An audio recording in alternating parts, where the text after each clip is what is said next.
Hello everyone, welcome back to my channel. आज के video में हम डिस्कस करेंगे nursing care plan NCP.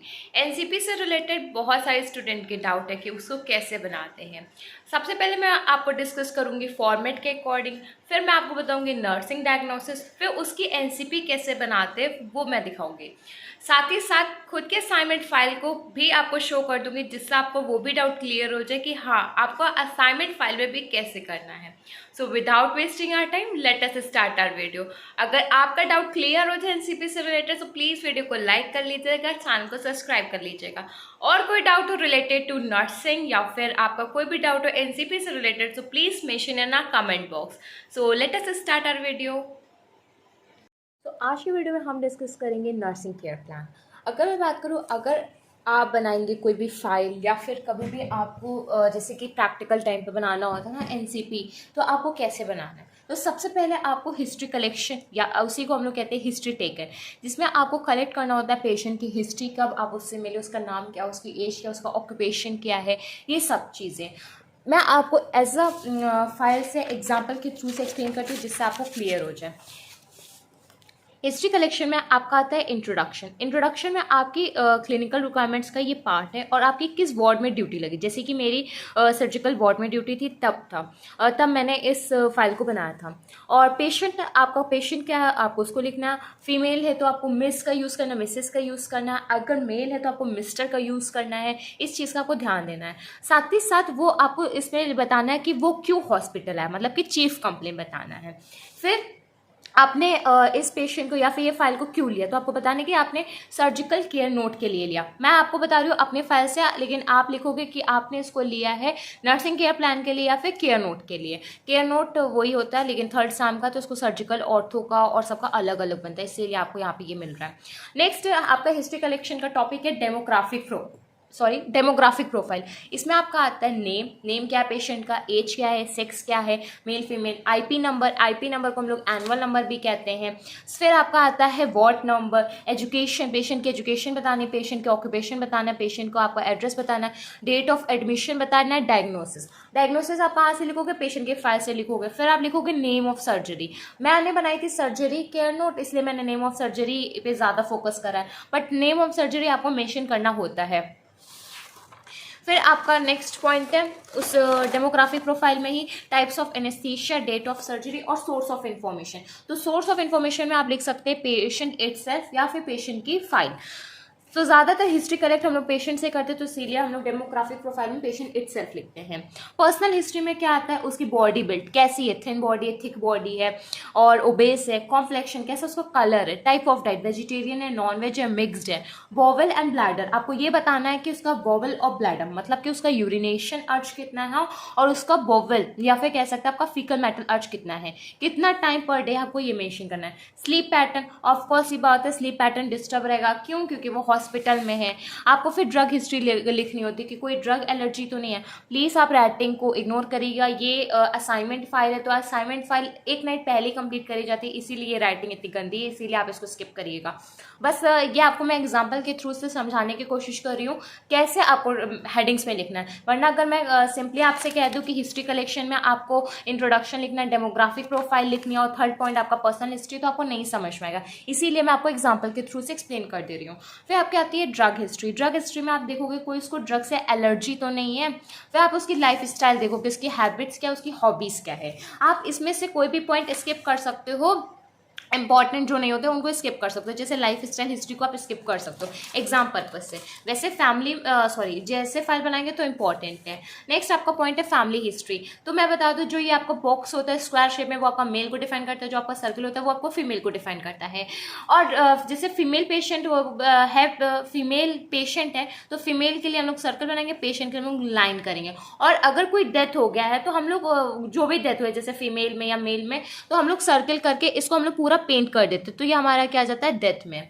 Next अगर मैं बात करूँ तो इसमें आपको फैमिली ट्री बनानी होती है। फैमिली ट्री आपको 3 जनरेशन की बनानी होती है, ये मेरी मिस्टेक है बट इसको मैंने करेक्ट नहीं करा, तो आप कभी भी बनाइएगा तो 3 जनरेशन की बनाइएगा।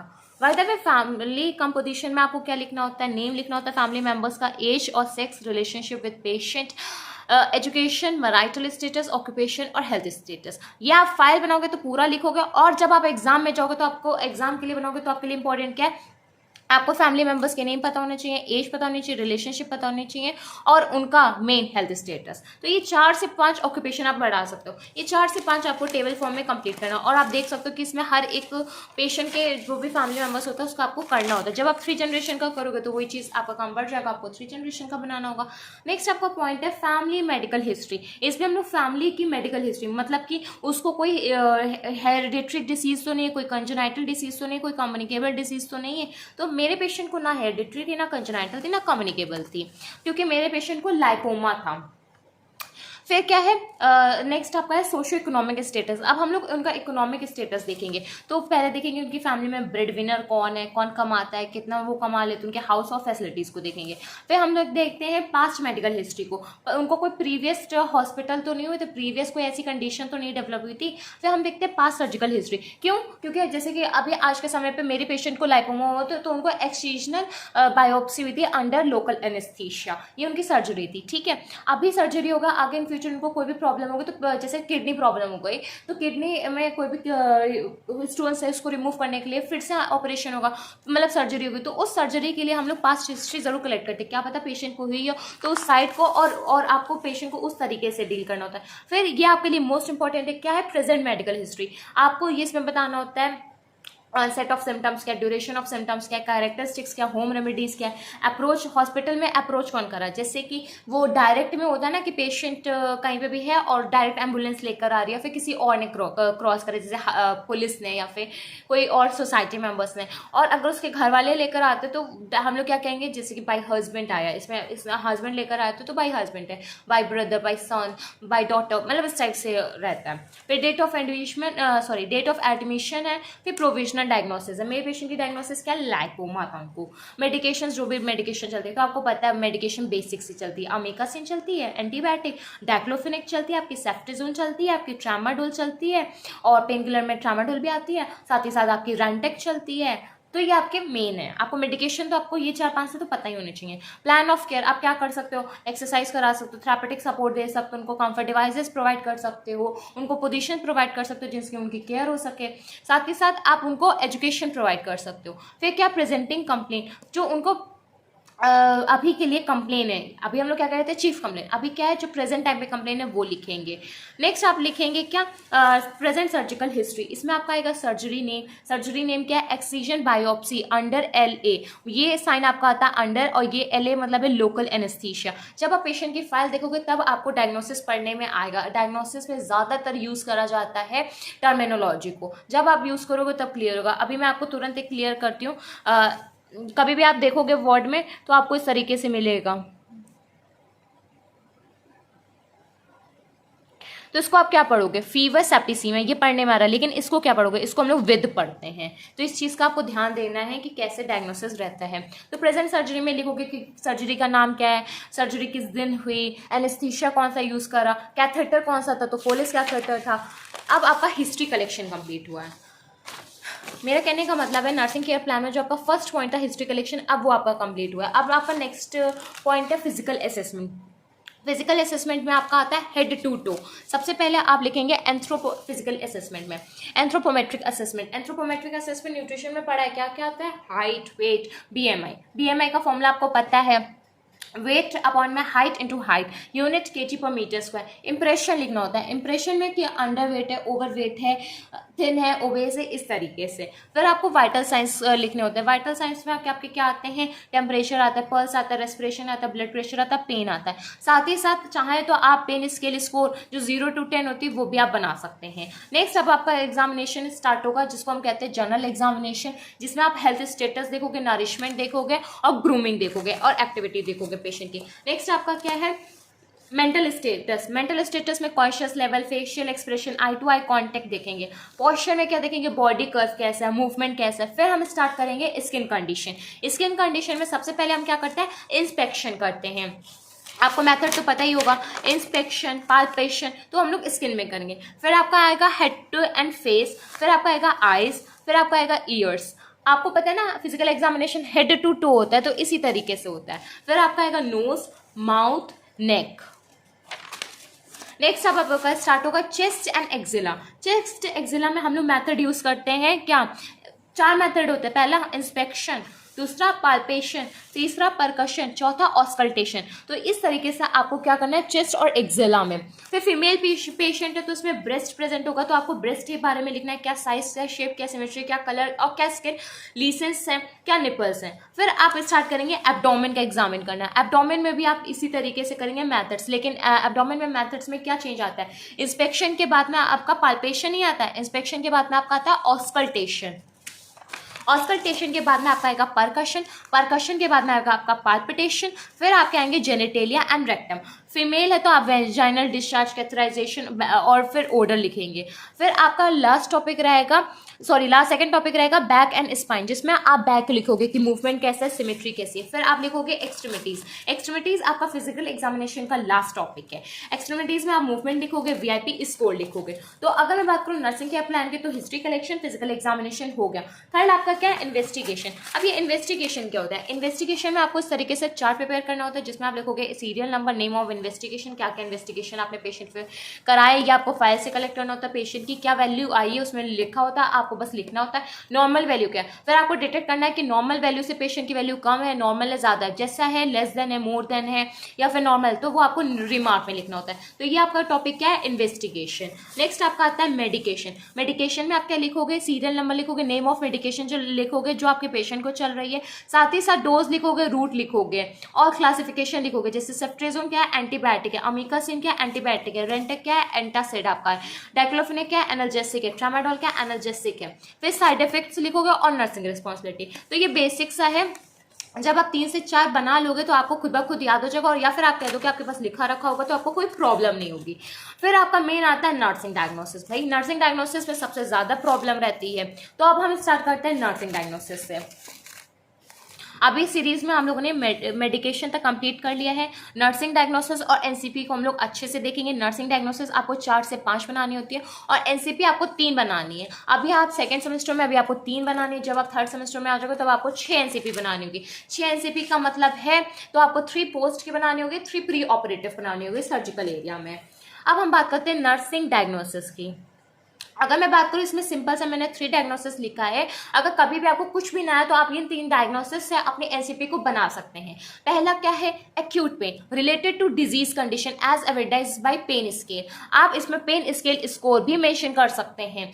अब पेशेंट को कुछ भी हॉस्पिटल रहता है तो उसको पेन तो जरूर रहेगा। एक्यूट पेन लिखेंगे और related to disease condition. Disease condition कुछ भी हो सकती है, जैसे कि सेप्टिसीमिया हो सकता है, फीवर हो सकता है, लाइपोमा हो सकता है। आप डिजीज कंडीशन लिखिए एज एविडेंस पे। पेन स्केल स्कोर अभी आपने लिखा है, जब हम लोगों ने वाइटल साइंस लिखे थे तो हम लोगों ने पेन स्केल स्कोर लिखा था, उसी चीज को आपको यहाँ मेंशन करना है। पहला नर्सिंग डायग्नोसिस आपको सिंपल सा बताया, जो आप हर किसी में एड ऑन कर सकते हैं, क्योंकि आप सेकंड सेमेस्टर में अभी आपको चीजें नहीं समझ में आ रही होंगी, मुझे पता है, तभी मैं कह रही हूँ कि आप इजी से स्टार्ट करिए, एकदम से डिफिकल्ट की ओर मत भागिए। और अगर आपको ये नर्सिंग डायग्नोसिस की थ्योरी नहीं समझ में आ रही तो आपको पहले नर्सिंग प्रोसेस यूनिट को देखना होगा। आप जानते हैं नर्सिंग फाउंडेशन जो वॉल्यूम 2 है उसमें एक यूनिट है नर्सिंग प्रोसेस, जिसमें अंदर आता है आपका नर्सिंग डायग्नोसिस, या फिर आप कह सकते हैं नंदा डायग्नोसिस। तो उसके लिए आपको उसको देखना है, जिससे आपके डाउट्स को क्लियर हो जाएगा। वो यूनिट अपलोडेड है चैनल पे, आप जाकर उसको देख लीजिए। साथ ही साथ आपको उसके इंपॉर्टेंट टॉपिक्स भी मिल जाएंगे, आप उसको भी देख के अपने डाउट्स को क्लियर कर सकते हैं। नेक्स्ट है आपकी नर्सिंग डायग्नोसिस क्या, fluid electrolyte imbalance related to weakness and disease condition as evidenced by less intake of fluid।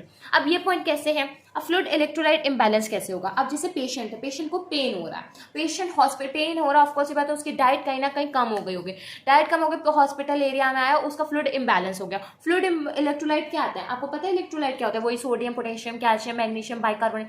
तो बॉडी में वो सब क्या हो जाते हैं, इम्बैलेंस हो जाते हैं, या तो कम हो जाएंगे या तो फिर हाइपर हो जाएंगे। फिर क्या होता है, हाइपो और हाइपर ही कंडीशन ही होती है, उसकी वजह से क्या होगा, फिर बॉडी में वीकनेस आएगी। वीकनेस की होगी डिजीज कंडीशन। डिजीज कंडीशन में आप खुद लिख दोगे लाइपोमा है तो लाइपोमा, अगर फीवर है तो फीवर, सेप्टिसीमिया तो सेप्टिसीमिया, या फिर कोई और कंडीशन है जैसे फ्रैक्चर ऑफ नेक है या फिर ह्यूमरस है, वो आप लिख दोगे। और as evidence by less intake of fluid, less intake of fluid है तभी तो ऐसी कंडीशन आई है। नेक्स्ट आपका नर्सिंग डायग्नोसिस है थर्ड, उसको हम लोग कहेंगे जो सिंपली नॉलेज डेफिशिएंसीज पे।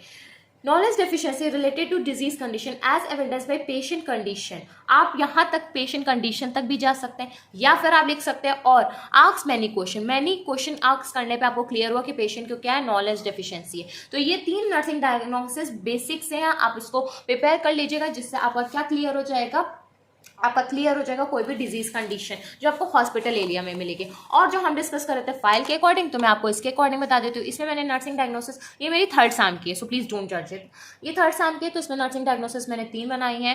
पहला है pain related to increased in size of lipoma as evidence by patient verbalisation and pain scale score. Second मैंने लिखा है disturb sleeping pattern related to pain as evidence by patient verbalisation. Next मैंने लिखा है nursing diagnosis fear and anxiety related to returning back of lipoma as evidence by patient facial expression। तो ये मैंने nursing diagnosis लिखे थे lipoma disease condition पे, जो कि मेरा टॉपिक, जो कि मेरी फाइल थी सर्जिकल केयर नोट का। नेक्स्ट हम डिस्कस करेंगे एनसीपी। एनसीपी अगर मैं बात करूँ, जैसे आपको A4 पेपर्स होते हैं, तो A4 पेपर में अगर ऐसे बनाओगे तो आपको नहीं आएगा। तो आपको क्या करना है, अपने पेजेस को टर्न कर लेना। कभी भी मैं फाइल भी बनाती हूँ ना, आप देख सकते हो नर्सिंग डायग्नोसिस ऐसे है, लेकिन जो मेरे एनसीपी है वो मेरी हमेशा लेटरल रहती है इस तरीके से, और इसी तरीके से आपको बनानी है।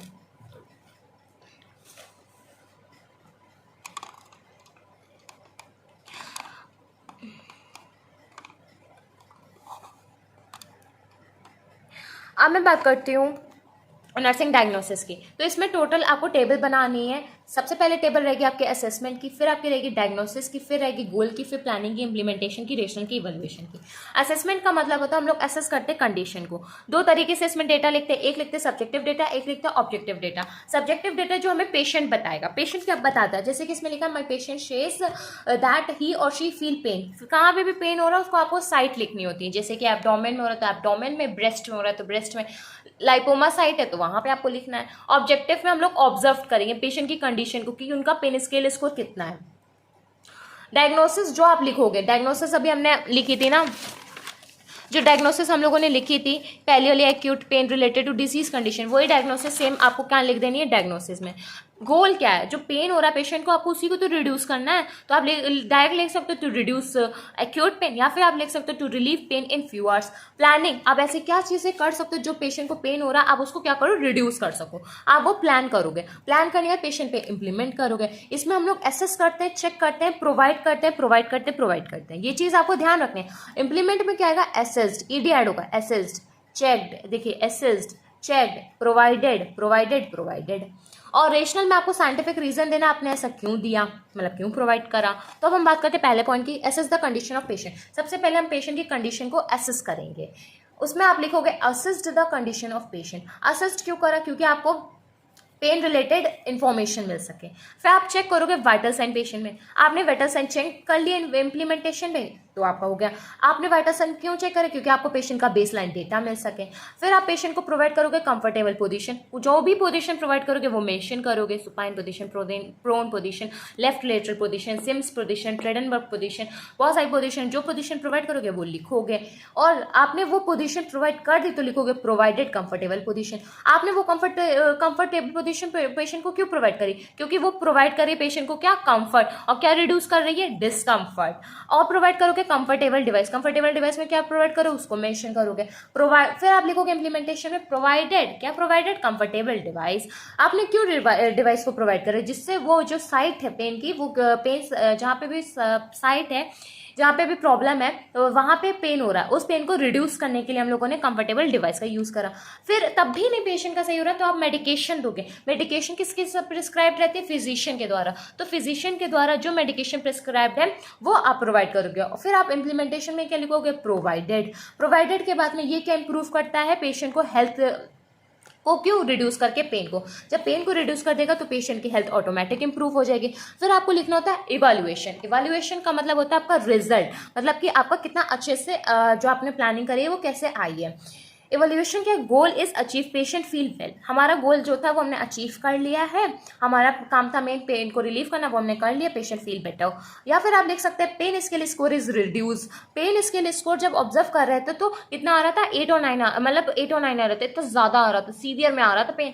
अब क्या आ रहा है 3 या 4, मतलब आप कह सकते हो मॉडरेट आ रहा है। तो अब पेन क्या स्केल स्कोर क्या है, डिक्रीज कर गया है।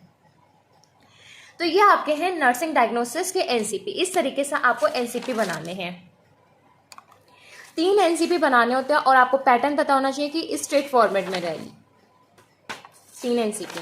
नेक्स्ट आपका है हेल्थ एजुकेशन।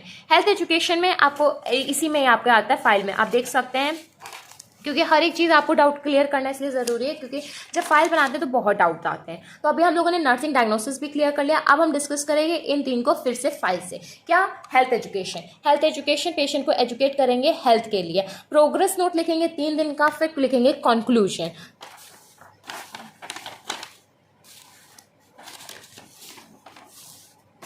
हेल्थ एजुकेशन की अगर मैं बात करूँ तो पेशेंट को आप सबसे पहले किस चीज़ों के लिए आप पेशेंट को बता सकते हो, पेशेंट को बता सकते हो डाइट के लिए, क्यों, क्योंकि उनका इलेक्ट्रोलाइट बैलेंस है, तो आप उनको बता सकते हो कि आप फ्रूट्स लीजिए, लीफी वेजिटेबल्स खाइए, अगर आप नॉनवेज खाते हो तो आप एग खा लीजिए। ऑर्थो पेशेंट के लिए आप मिल्क डेयरी प्रोडक्ट्स का बताओगे, उनको केयर कैसे मतलब करनी है अपनी खुद को वो बताओगे। हाइजीन, क्योंकि हॉस्पिटल एरिया में पर्सनल हाइजीन मेंटेन करना उनका खुद का काम है, तो उनको बताओगे कि आपको क्लीन क्लॉथ्स वेयर करने हैं, आपको हैंड वॉशिंग करनी है और आपको प्रॉपर मास्क वेयर करना है, क्योंकि नोजोकोमियल इन्फेक्शन जो हॉस्पिटल एक्वायर्ड है तो उसको रोकने के लिए आपको हाइजीन मेंटेन कराना है। पेशेंट को एक्सरसाइज, क्योंकि एक्सरसाइज किसके लिए, गुड हेल्थ के लिए है। फिर आप पेशेंट को मेडिकेशन जो है वो प्रॉपर टाइम पे रहेगी तो मेडिकेशन के लिए एजुकेट करोगे। फिर फॉलोअप में क्या होता है, पेशेंट को हम लोग बताते हैं कि जो भी चीज़ मैंने आपको बताई है उसको आप फॉलो करते रहिएगा, और आपको इससे कोई भी मतलब जो सक्सेसफुली हो जाए, जो भी कोई प्रॉब्लम है तो आप उसको रिकर भी कर सकते हो या फिर डिस्कस कर सकते हो। तो हेल्थ एजुकेशन में आपको ये 3 से 4 पॉइंट मेंशन करने होते हैं।